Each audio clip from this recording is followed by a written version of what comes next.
Welcome to my house for another Amazing Stories Unwrapped. I hope you had a great weekend and that this new week is off to a rip-roaring start.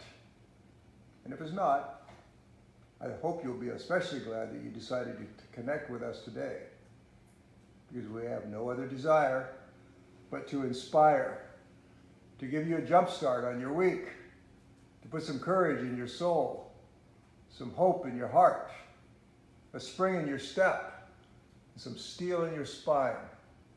More than anything, we not only want you to survive, but we want you to thrive. Not only to tough it out, but to triumph over it. Today I want to talk about rubble. I don't think there's anything sadder than walking through the rubble left behind by destruction. Take those horrific fires that are raging across Northern California this summer. So far, the Mensadino complex fire has burned more than 300,000 acres, growing by more than 70% since last week. And that's just one of several major wildfires that are being battled by more than 14,000 heroic firefighters, including crews from Australia and New Zealand. The saddest part, watching families return to their homes reduced to rubble and ashes by fire that consumed everything. It's heartbreaking to watch these poor folk poking through the rubble of their broken dreams, looking for some treasure, some keepsake, some scrap from the past that they can hold on to.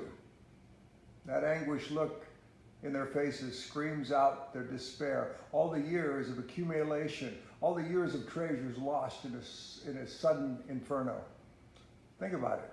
The careless toss of a match, a random lightning strike, a sudden shift of the winds, and a lifetime of hard work is reduced to rubble and ash.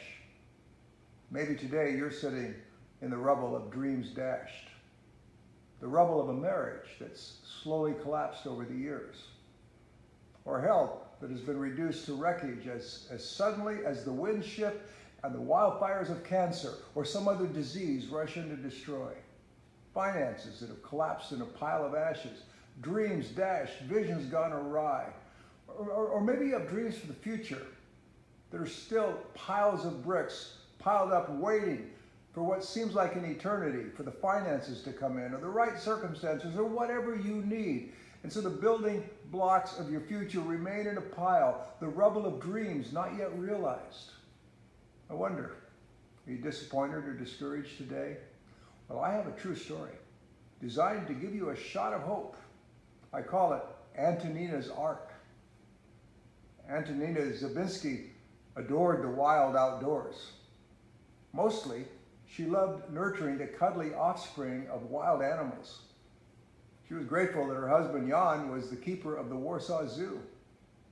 Every morning, Antonina awakened to the sounds of one of the largest menageries of exotic animals in Europe. So she turned the grounds of their villa into a Garden of Eden, where she and her young son bottle-fed a variety of orphan cubs and other newborn animal offspring during birthing season. On any given day, amazed visitors could see wild antelopes, water buffaloes, zebras gazing on the Zabinski's front yards. If asked to explain her love affair with wild animals, Antonina would quickly say that as a Christian, it was her responsibility and privilege to care for the creatures of God's wonderful creation. But evil stole into her Garden of Eden. Her paradise was lost when the German blitzkrieg rolled over her native Poland and the German Luftwaffe bombed Warsaw into rubble. The zoo was almost obliterated, along with many of the world's most exotic and rare animals. Those were frantic days for the Zabinski family as they worked day and night to save as many creatures as they could. But the worst devastation for Antonina came when the Nazi SS arrived at their bombed-out zoo to round up what animals were left. The most exotic and valuable were shipped off to zoos in Germany. But Antonina was even more heartbroken by what happened next. The SS turned the ruined grounds of their zoo into a private game preserve, hunting down and shooting all the remaining creatures in a frenzy of bloodlust. After their killing spree ended, the renowned Warsaw Zoo was eerily silent. But it wasn't as empty and silent as Antonina's heart. Her dreams were dashed, her world reduced to rubble. Yet when life was bleakest, the miracle happened. A miracle produced by that massacre. The Nazi occupiers unexpectedly made Antonina's husband Jan the superintendent of parks in Warsaw. Not far from their deserted zoo, one of the monstrous evils of the 20th century was taking place in the Jewish ghetto. No lions or tigers could ever be as beastly as the SS predators who were systematically crowding hundreds of thousands of deported Jews into a veritable cage of hunger and disease that was several city blocks in size. And even while they were setting up their plans to transport the entire population of the ghetto to death camps. It was during this reign of terror that the Zabinskis, after much prayer and consideration, the high risk to their family, launched a plan that would turn the rubble of their dashed dreams into the building blocks for a rescue that still amazes the world some 80 years later. Antonina wrote in her diary that the destruction of her beloved zoo was not the death of a dream, but merely a winter's sleep. Jan turned the wreckage of their zoo into a pig farm. The Nazis were amused. They could never imagine that the zookeeper was cleverly using his position as the director of the Warsaw Parks to smuggle pork into a starving ghetto to feed Jews. Though their pleading with the Jewish leadership had been long and hard, they had finally convinced the Orthodox rabbis to grant permission to their followers to violate kosher law, to eat pork in order to survive. Now, the Nazis might have found that amusing if they knew, but they could not have been amused to discover that the Zabinskis had turned the empty cages of their empty zoo into a labyrinth of hiding places for more than 300 Jews that they had managed to smuggle out of the ghetto, saving those Jews from sure extermination in the death camps. You can read the amazing story of this heroic Christian couple in Diane Ackerman's book, The Zookeeper's Wife. And if, like me, you have found yourself in the Yad Vashem Holocaust Museum in Jerusalem, you will find a tree planted in the Zabinskis' honor along the Avenue of the Righteous, a place where the Israelis have built a memorial to honor Gentiles who protected Jews during the Nazi Holocaust.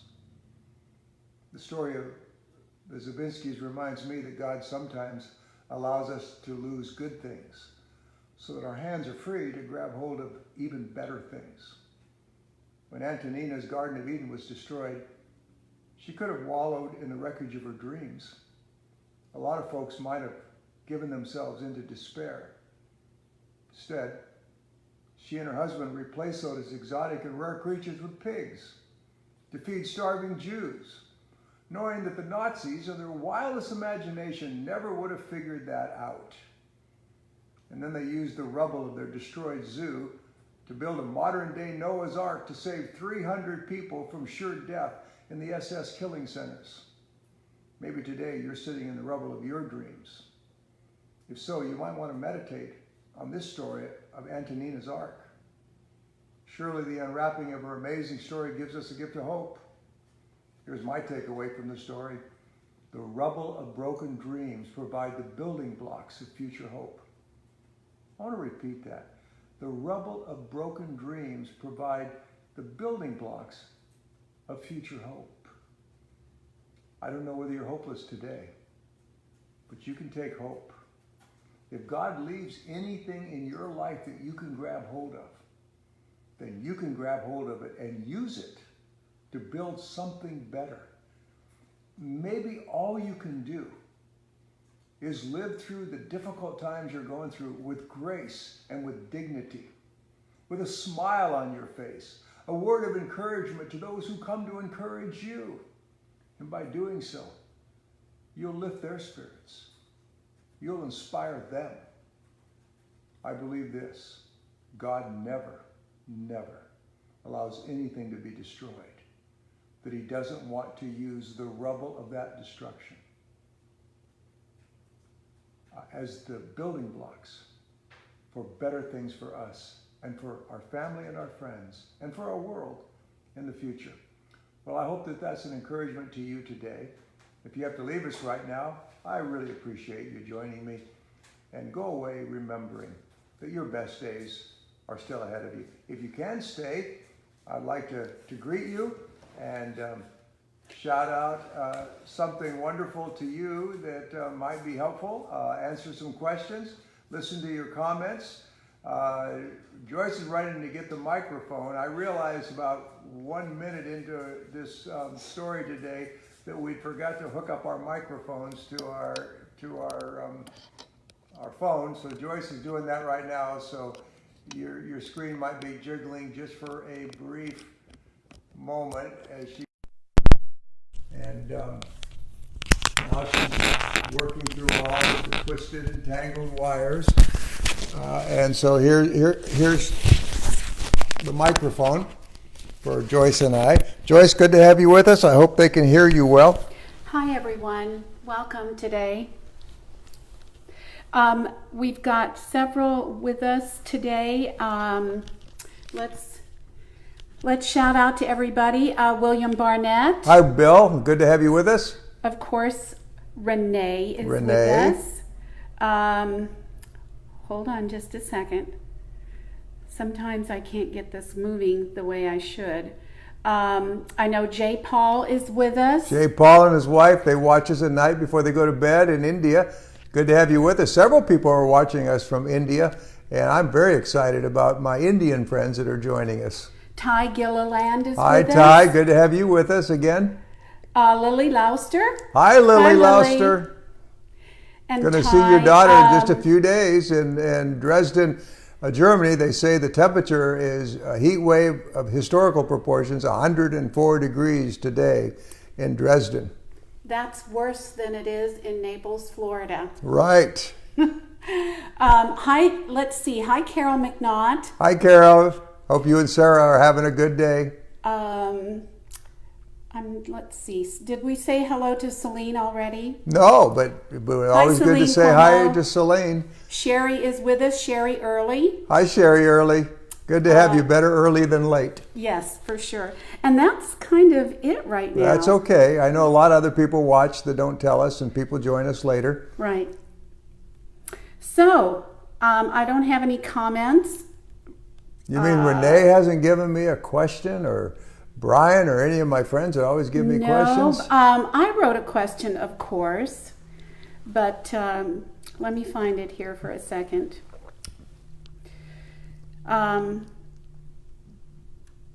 This is terrible. Aren't I looking wonderfully patient today? Okay, here it is. You wrote about Job, who was sitting in the abyss of his broken dreams. You gave readers some great advice. Would you share that advice with us? You know, Job was one of my favorite characters from literature. Of course, an Old Testament story. Nobody knows for sure who wrote the story of Job. I think it was Solomon. I wrote a really widely read book nationally called The Theater of Angels about Job, which I explored the whole issue of Job's life. And Job, of course, is known by everybody as a man who lost everything. The richest man of his day, the Bill Gates of his day, lost everything in one of the worst days anyone could ever have when disaster struck. And then his 10 children were also lost. And before all that was over, he had boils all over his body and was sitting on the ash heap. The ash heap, which were the ashes of all of his destroyed property and buildings. No one ever had a worse few days than Job did. And how do you recover from that? Well, one of the things that Job did was, first of all, Job stood over the grave of his children and he said one of the most amazing prayers ever. The Lord gives, the Lord takes away. Blessed be the name of the Lord. Naked I came into this earth and naked I leave. Job realized something profound. He realized that everything he possessed was not his own. It was a gift on loan from God. Every one of us have been given the gift of our health, the gift of our life, the gift of our material things, the gift of our family. But we are really stewards of that. And one day we will give an account for how we used all of that. And so Job realized something. Job realized that he'd come naked. He didn't bring anything into this life, that he would leave naked. He would never take anything from this life. You've never seen a U-Haul trailer hooked up to a hearse.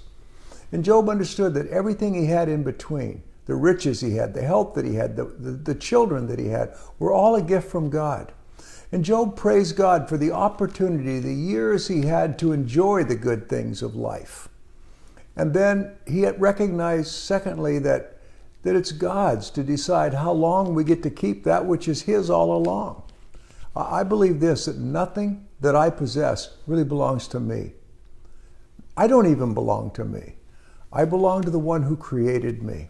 I've been given as a gift to this world, and so have you, to make a difference in this world, as long as the one who made us for himself wants to use us.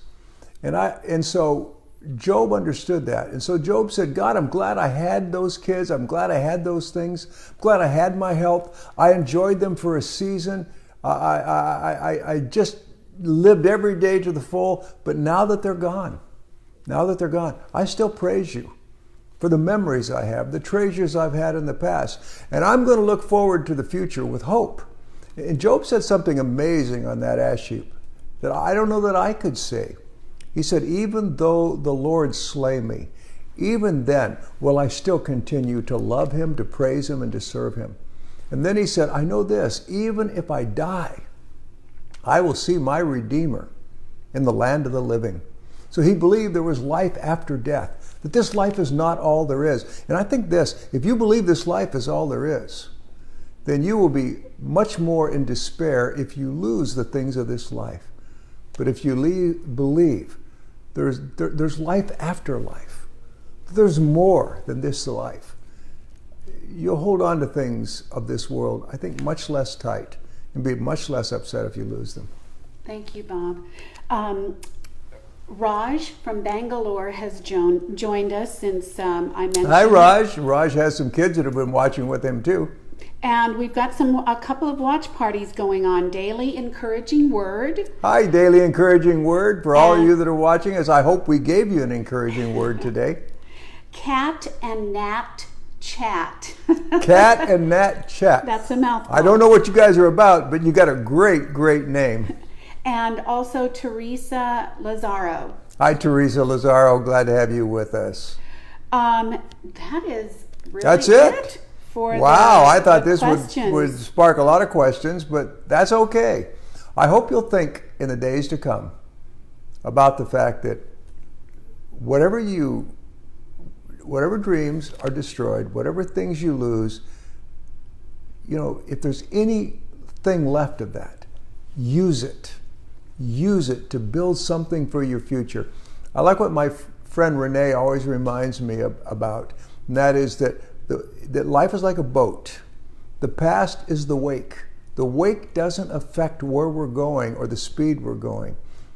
What affects where we're going is the direction we've set for ourselves up ahead. I love what St. Paul said, this one thing I do, forgetting what lies behind. I always look forward. I always reach forward for something better in the future. Joyce, you have that look like... I just have, Teresa Lazaro made a comment. She said, my family went on a mission trip in Krakow and Auschwitz, into Auschwitz. Wow. I can't imagine. You know what? I'll bet that was, Teresa, an incredible experience for your family.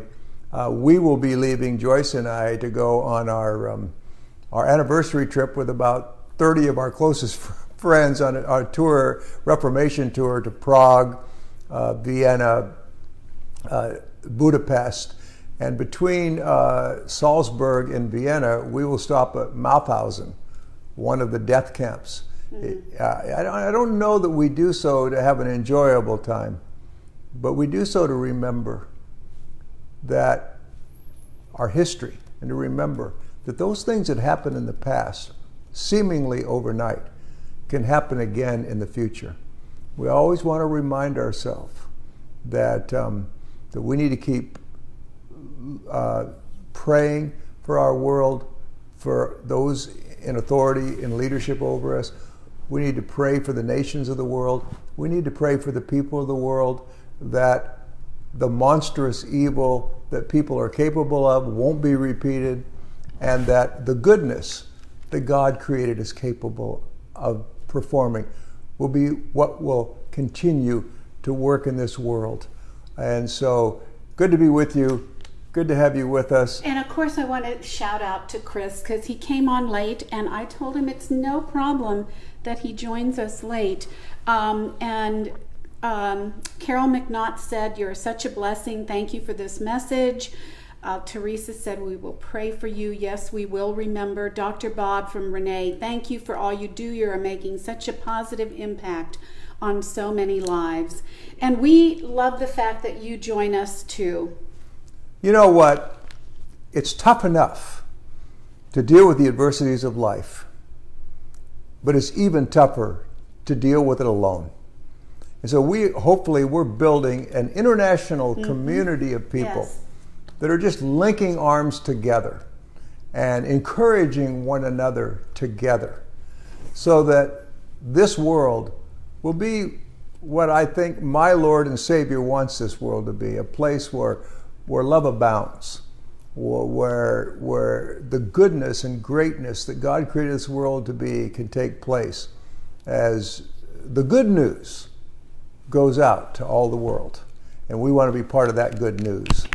God bless. We'll see you Thursday with an incredibly great story. And I wanted to say to Raj in India, and to your son who asked the question last week. Samuel, we're having a great story on Thursday about the power of courage to inspire people to be better. God bless. Bye-bye, everyone.